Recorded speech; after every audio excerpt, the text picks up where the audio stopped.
দূরপাল্লার একটি বাসে চেপে বসলাম। এটি রিলেটিভলি অনেক দূরে যাবে।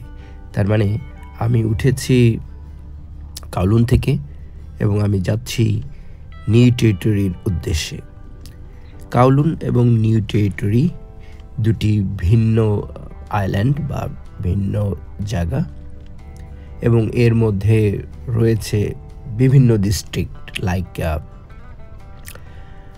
বড় বড় যদি তিনটি দ্বীপের কথা বা জায়গার কথা আমরা বলি হংকংয়ে, সেটা হচ্ছে একটা হচ্ছে হংকং আইল্যান্ড, একটা হচ্ছে কাউলুন, আর একটা হচ্ছে নিউ টেরিটরি।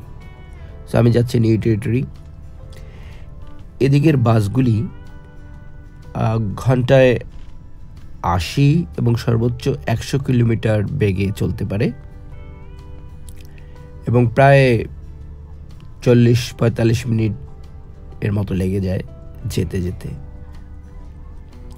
এবং রাস্তাঘাটে আমরা যে দেখছি যে স্ট্রাকচার বানানো রয়েছে, এখানে কিন্তু প্রায় প্রত্যেকটি জায়গাতে ক্যামেরা সেট করা রয়েছে যাতে করে স্পিড চেক করা যায়। সো কোনো বাস, ট্যাক্সি অথবা প্রাইভেট কার বা মোটরসাইকেল যদি বলি, তারা যদি গতি অতিক্রম করে তাহলে কিন্তু তাদেরকে আইডেন্টিফাই করা খুব সহজ, কারণ ভিডিওতে সবই দেখা যায়।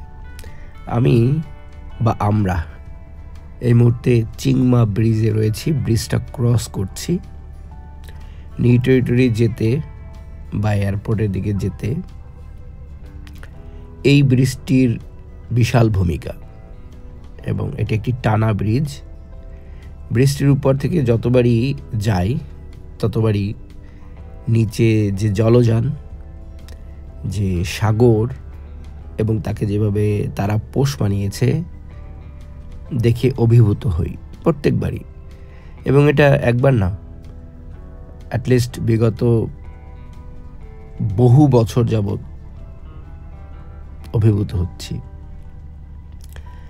এবং একটি দেশ, ছোট্ট ছিমছাম ভাবে সাজানো একটি দেশ, আইনের মাধ্যমে চললে প্রত্যেকটি সেক্টরে, প্রত্যেকটি স্থানে মানুষের জীবন যেভাবে সুন্দর হয়, তার একটি প্রকৃষ্ট প্রমাণ হংকং।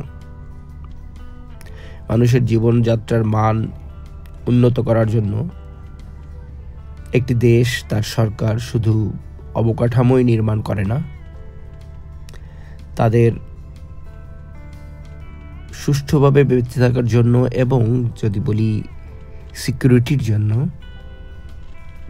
আইনের যথাযথভাবে প্রয়োগ এবং তার বাস্তবায়ন করে থাকে।